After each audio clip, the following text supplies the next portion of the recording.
오늘 하나님께서 저에게 주시는 말씀은 요한복음 14장 12절에서 14절 말씀입니다.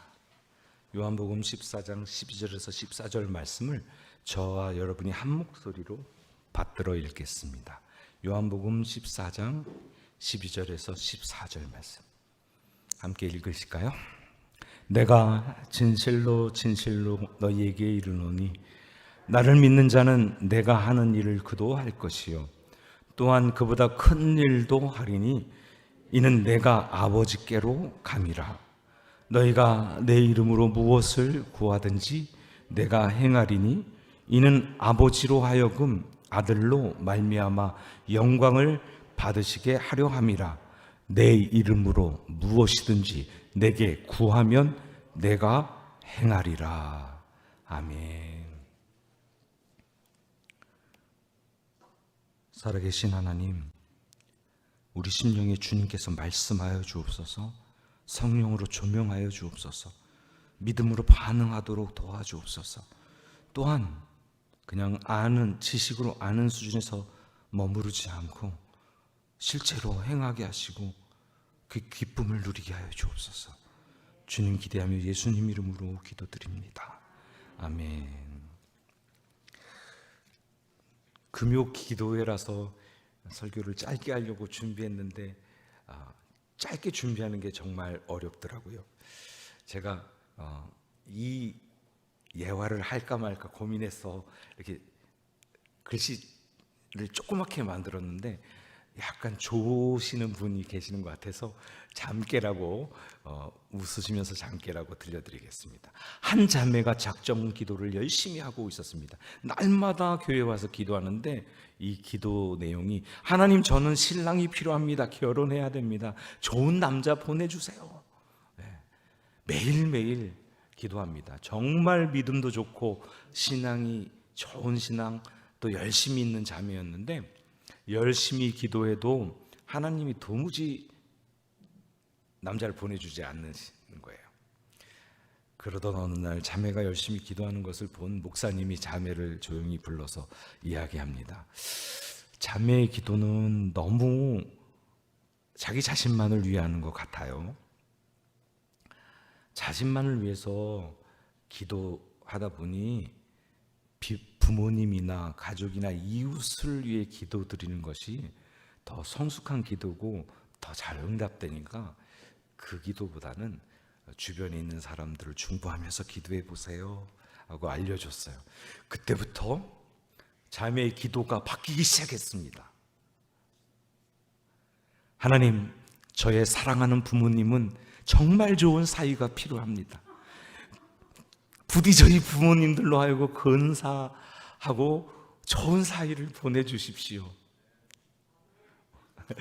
아멘 하시는 분이 계시네요.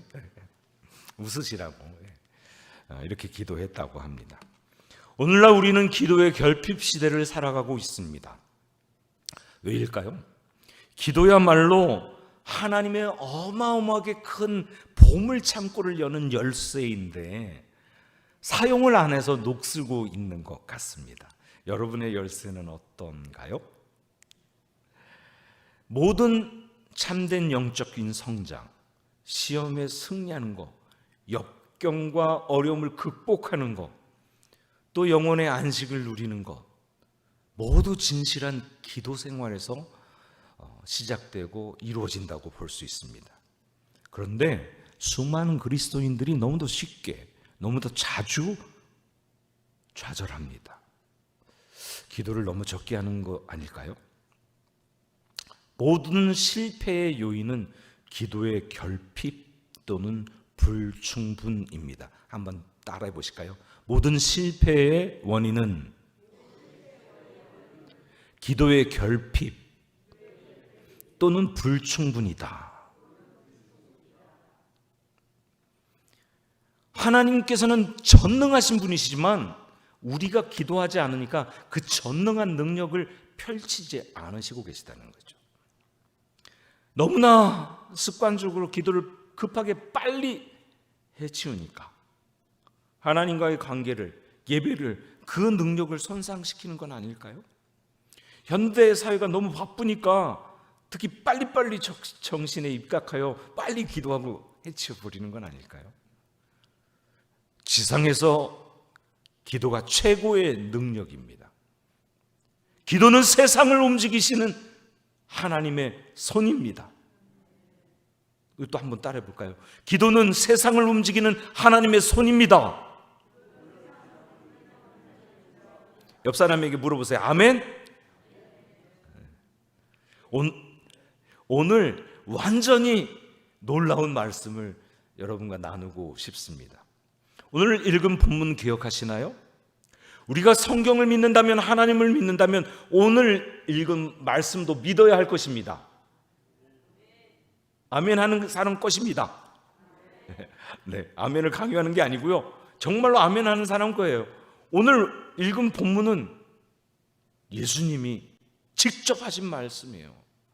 그저 많은 만 몇천 구절 중에 한 구절이 아니고 묵상하고 깊이 생각해 봐야 할 말씀 중 하나가 아니고 예수 그리스도께서 직접 하셨다고요. 말씀을 우리가 믿는 주님이 직접 하셨다고요. 그것도 예수님이 말씀하신 시점을 살펴보면 대단히 중요한 때예요. 예수님 생애에 있어서 가장 엄숙하고 가장 중요한 시점에 말씀하셨어요. 예수님이 말씀하신 그 시점에서 몇 시간만 있으면 붙잡혀서 십자가에 달려 죽으실 거거든요. 그렇기 때문에 지금 하신 말씀은 제자들 향한 유언이고 마지막 당부와 같은 거죠. 작별 메시지와 같은 거예요. 다시는 육신의 눈으로 보지 못하는 제자들 향해서 마음 깊은 곳에서 진심으로 말하고 있단 말이죠. 인간이 가지고 있는 한계와 약함을 아시는 주님께서 이제 곧 목자 없는 양과 같은 제자가 될 것이 분명하기 때문에 너무나 안타까워서 지금 말씀하고 계시다는 거죠. 그러니 중요하지 않겠습니까? 한번 다시 오늘 본문을 읽어볼게요. 내가 같이 읽어요. 내가 진실로 진실로 너희에게 이르노니 나를 믿는 자는 내가 하는 일 그도 할 것이요 또한 그보다 큰 일도 하리니 이는 내가 아버지께로 감이라. 너희가 내 이름으로 무엇을 구하든지 내가 행하리니 이는 아버지로 하여금 아들로 말미암아 영광을 받으시게 하려 함이라. 내 이름으로 무엇이든지 내게 구하면 내가 행하리라. 이보다 확실한 말씀이 있습니까? 내 이름으로 기도하면 예수님이 행하시겠대요.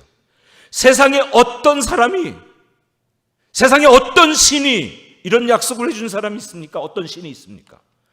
오직 예수님만 하셨어요. 요한복음 14, 15, 16을 다락방 강화라고 합니다. 예수님의 마지막 설교예요. 공생의 마지막 설교. 그 설교를 하시고 감난산으로 가서 마지막 기도를 하신 후 잡히셔요. 그리고 새벽에 재판받으시고 사형 결정이 나서 아침 9시에 십자가에 달려 죽으세요. 그 밤에 하신 말씀입니다. 그런데 이 요한복음 14, 15, 16 마지막 가르침, 마지막 설교에 제자들이 혹시 못 알아들을까 봐, 혹시 착각할까 봐, 오해할까 봐 거듭 반복해서 강조하고 말씀하십니다. 우리가 지금 읽은 세 절에도 2번이나 반복했어요. 내 이름으로 구하라 내가 행하리라. 잘 아시다시피 반복하시는 것은 중요하다는 거죠. 중요성을 강조하고 있는 겁니다. 진실로 진실로 하면 중요해, 정말 중요해. 진실로가 원어로 말하면 아멘, 아멘입니다. 모르시죠? 원어로 진실로 진실로 하면 아멘, 아멘. 정말 그렇게 될 거야, 그렇게 될 거야. 이렇게 강조하는 거라고요. 그런데 이 3장 14, 15, 16에 내가 내 이름으로 구해라 내가 행할 거야 라는 말을 구절로 똑같이 6번, 내용적으로는 7번을 반복합니다. 1번, 2번이 아니라 7번을 반복합니다. 내 이름으로 구해. 그럼 내가 행할 거야. 너희 기쁨이 충만하게 할 거고 하나님께 영광 받으실 거고. 여러분 혹시 그래 정말 그래? 찾아보고 싶은데 그러실까 봐 한번 같이 읽어봐요. 요한복음 14장 13, 14절 한번 읽어봅니다. 시작. 너희가 내 이름으로 무엇을 구하든지 내가 행하리니 이는 아버지로 하여금 아들로 말미암아 영광을 받으시게 하려 함이라. 내 이름으로 무엇이든지 내게 구하면 내가 행하리라. 두 번 나오죠. 오늘 읽은 본문이에요. 15장 7절 한번 읽어볼까요? 이건 내용적으로 같은 이야기인데 15장 7절 읽습니다. 너희가 내 안에 거하고 내 말이 너희 안에 거하면 무엇이든지 원하는 대로 구하라. 그리하면 이루리라. 15장 16절 읽어볼게요. 너희가 나를 택한 것이 아니요 내가 너희를 택하여 세웠나니 이는 너희로 가서 열매를 맺게 하고 또 너희 열매가 항상 있게 하여 내 이름으로 아버지께 무엇을 구하든지 다 받게 하려 함이라. 16장 23절도 한번 볼까요? 그날에는 너희가 아무것도 내게 묻지 아니하리라. 내가 진실로 진실로 너희에게 이르노니 너희가 무엇이든지 아버지께 구하는 것을 내 이름으로 주시리라. 24절도요. 지금까지는 너희가 내 이름으로 아무것도 구하지 아니하였으나 구하라. 그리하면 받으리니 너희 기쁨이 충만하리라. 아멘. 구하면 주시겠대요. 마지막 16장 26절 27절 함께 읽습니다. 그날에 너희가 내 이름으로 구할 것이요 내가 너희를 위하여 아버지께 구하겠다는 말이 아니니 이는 너희가 나를 사랑하고 또 내가 하나님께로부터 온 줄을 믿었으므로 아버지께서 친히 너희를 사랑하심이라. 아멘. 하나님의 사랑이 우리가 구할 수 있는 이유가 된다는 거죠. 사랑하는 성도 여러분, 청년 여러분, 예수 이름으로 구하면 주님이 행하시겠다고 약속하셨습니다. 그냥 약속이 아니라 7번이나 찍고 요즘 어린아이들 하는 것처럼 약속하고 도장 찍고 사인하고 이렇게 복사하고 코팅해서 보관하는 것처럼 예수님이 우리에게 약속해 주셨어요. 이제는 예수님이 육신으로 함께 계시지 않으니까 예수님이 하실 일들을 제자들이 해야 하니까 그걸 통해서 제자들의 기쁨이 넘치게 되고 하나님께 영광이 되고 하나님이 사랑하시는 것을 확인할 수 있게 되니까 기도해. 누구 이름으로? 누구 이름으로? 예수 이름으로. 이 말씀을 보면 하나님은 기도 응답하시기를 기뻐하시는 분이신 것을 알 수 있습니다. 아니요, 기도 응답을 기뻐하시는 게 아니라 기도에 응답하려고 대기하고 계신 것입니다. 그렇다면 예수 이름으로 기도한다는 의미는 뭘까요? 그냥 하나하나 설명하면 너무 좋겠지만 지금은 기도할 시간이니까 짧게 좀 설명해 드릴게요. 예수님을 통해서 기도한다는 의미입니다. 나로 말미암지 않고는 아버지께로 올 자가 아무도 없다. 예수님이 유일한 중보자시라는 것이죠. 두 번째는 예수님의 공로를 의지해서 기도한다는 것이죠. 우리의 공로로 기도하는 게 아니라 예수 그리스도가 피 흘려 생명 주셔서 구원받았잖아요. 그 공로를 의지해서 기도한다는 것입니다.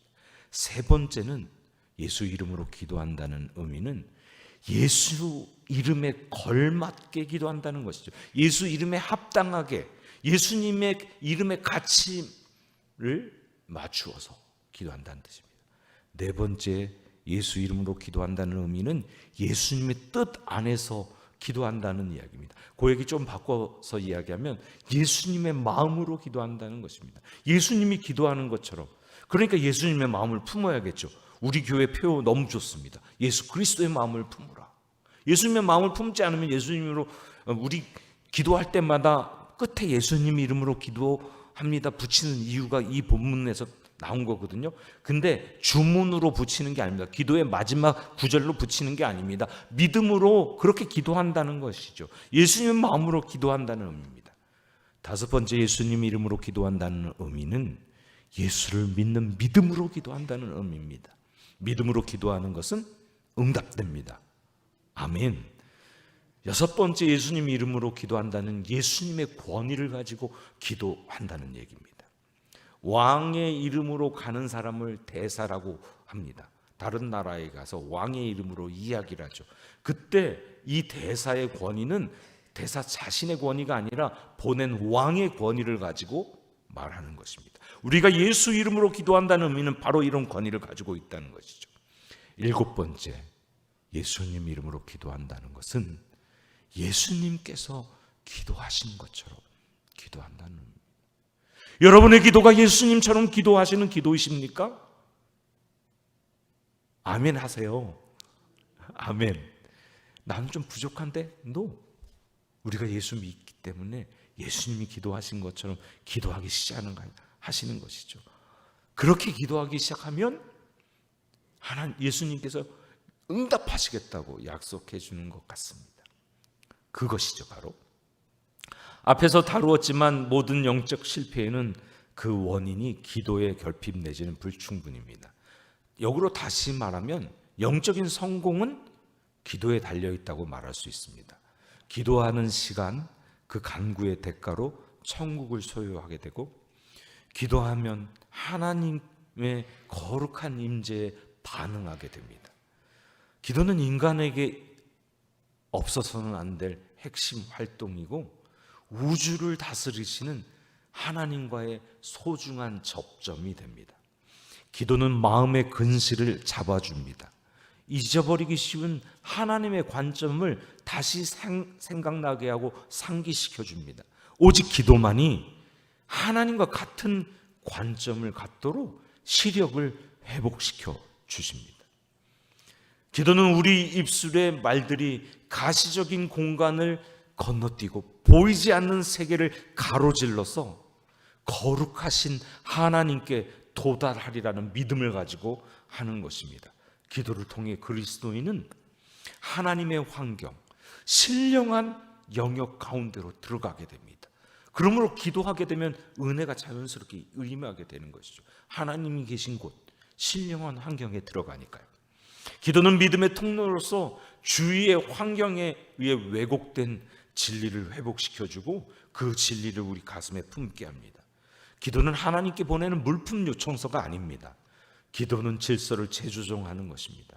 진리를 회복시켜 주셔서 하나님의 시각으로 세상을 그리고 자신을 볼 수 있게 합니다. 하나님의 시각으로 우리가 닥친 문제를 볼 수 있게 합니다.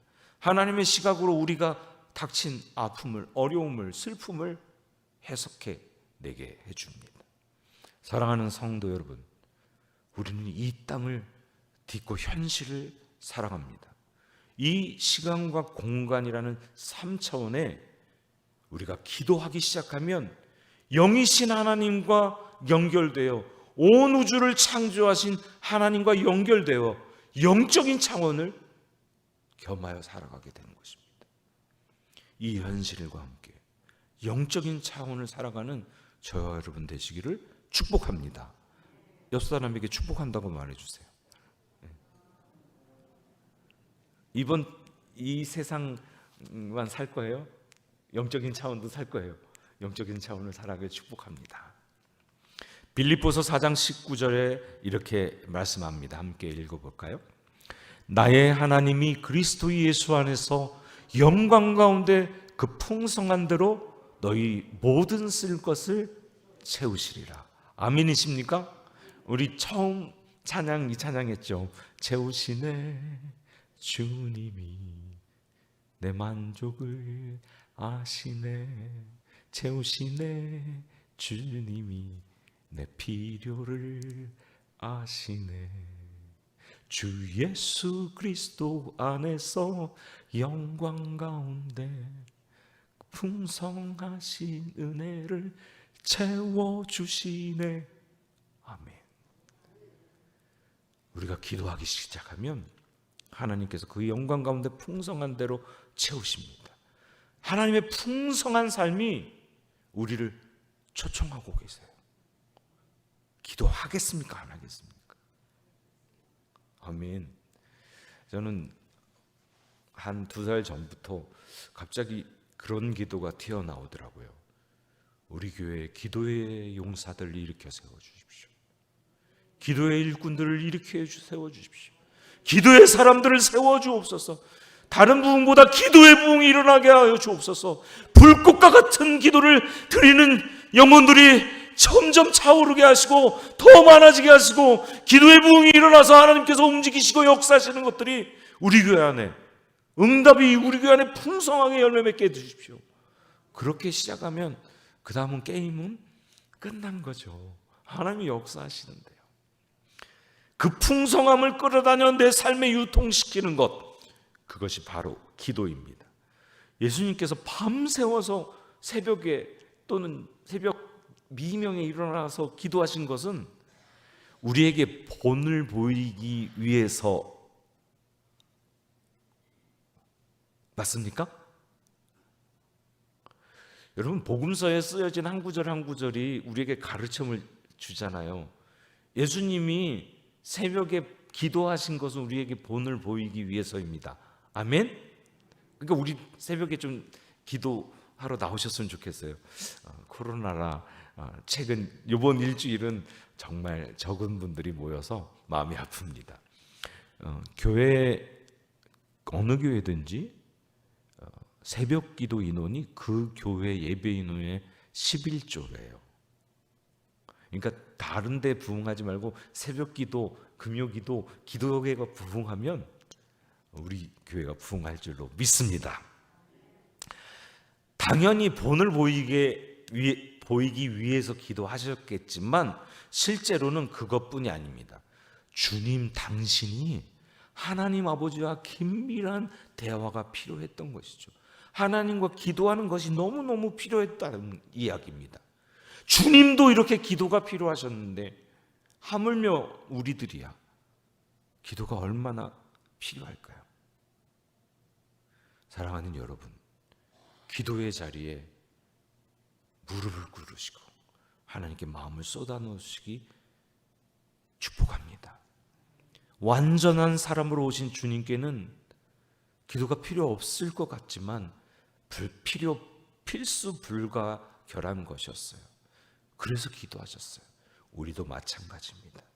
우리 영적인 성공은 기도에 달려 있습니다. 우리가 오늘 말씀을 참고해 보면 한 가지 질문이 생깁니다. 이와 같은 기도 응답의 약속이 분명한데 7번이나 응답해 주셨겠다고 약속했는데 왜 우리는 응답 없는 기도가 우리에게 계속 있을까? 무슨 이유일까? 물론 기도 응답은 yes, 여기 있어 도 있고 no, 안 돼, 그건 안 돼도 있을 수 있어요. 또는 wait, 기다려라도 있을 수 있어요. 또는 yes, 그렇지만 다른 걸로 줄게. 너가 기도하는 것보다 이게 더 좋은 것 같아. 기도 응답을 기도하는 그것이 아니라 더 좋은 것으로 주실 수도 있어요. 또는 기도했는데 노라고 말씀하시면서 그러나 다른 방법으로 해줄게. 다윗이 성전 짓겠다고 기도했는데 안 돼라고 말했지만 너 아들 통해서 성전을 짓도록 해줄게 하신 것처럼 기도 응답은 정말 다양하게 있습니다. 그런데 또 응답이 안 되는 이유도 있죠. 잘못 구하면 응답 안 하시겠다고. 중언부언하면 응답 되지 않는다고. 또는 하나님께서 하나님의 뜻을 알게 하시려고 응답을 좀 멈추거나 안 하실 수도 있고요. 그렇다 보면 기도 응답 안 된 그 기도 내용이 시간이 지나서 하나님의 뜻이 아니었구나를 알게 될 때가 꽤 있습니다. 또는 때가 아니어서, 내가 응답받을 때가 아니어서 좀 지체될 수도 있습니다. 그렇지만 오늘은 조금 다른 관점에서 접근해 보고 싶습니다. 우리의 응답 없는 기도는 우리 마음에 무엇이 잘못됐는가 알아볼 수 있는 시금석이 될 수 있습니다. 내 이름으로 무엇이든지 내게 구하면 내가 행하리라 말씀하셨잖아요. 하나님 약속은 분명하고 착오가 절대 없습니다. 진실로 기도하는 사람은 자기의 영적 상태를 재확인해 볼 수 있는 거죠. 제가 내 이름으로 기도한다는 의미를 좀 아까 설명드렸잖아요. 그렇지 않고 기도한다면 내 이름으로 기도한 게 아닌 게 되는 거죠. 그렇게 자기 기도를 확인해 볼 수 있습니다. 하나님의 방법은 기도하지 않고 되는 것이 없습니다. 대단히 재밌는 게요, 기도하지 않으면 생각을 하게 됩니다. 사람은 기도하지 않으면 자기가 생각합니다. 우리가 하나님이 주신 지혜가 있거든요.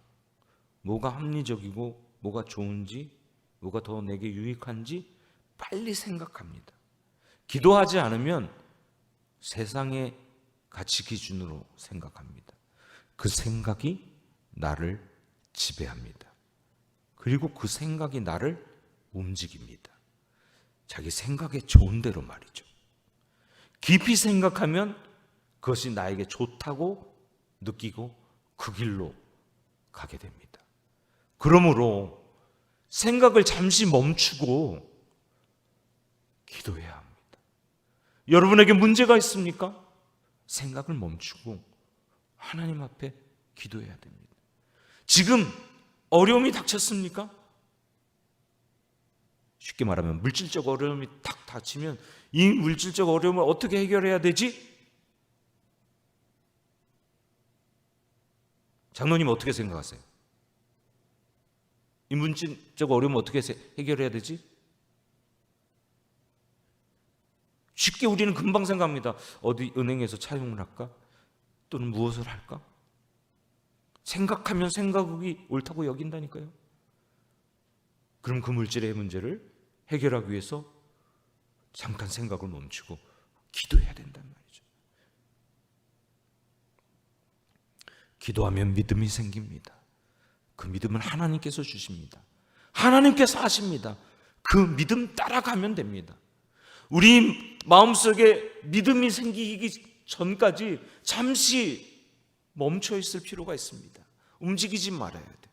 예수 이름으로 기도하면 주님이 행하시겠다고 반복해서 선언하셨으니까, 믿고 구하는 것은 받은 줄로 믿으라고 말씀하셨으니까 잠시 멈춰서 기도하면서 하나님 믿음 주실 때까지, 그리고 그 믿음이 생겨나는 방법, 하나님의 방법을 찾고 따르면 하나님의 응답이 저와 여러분 삶에 충만히 열매 맺게 될 것이라 믿습니다. 오늘 주신 말씀을 믿음으로 붙잡고 기도하며 응답 받는 저와 여러분 되기를 축복하며 이 말씀을 드립니다.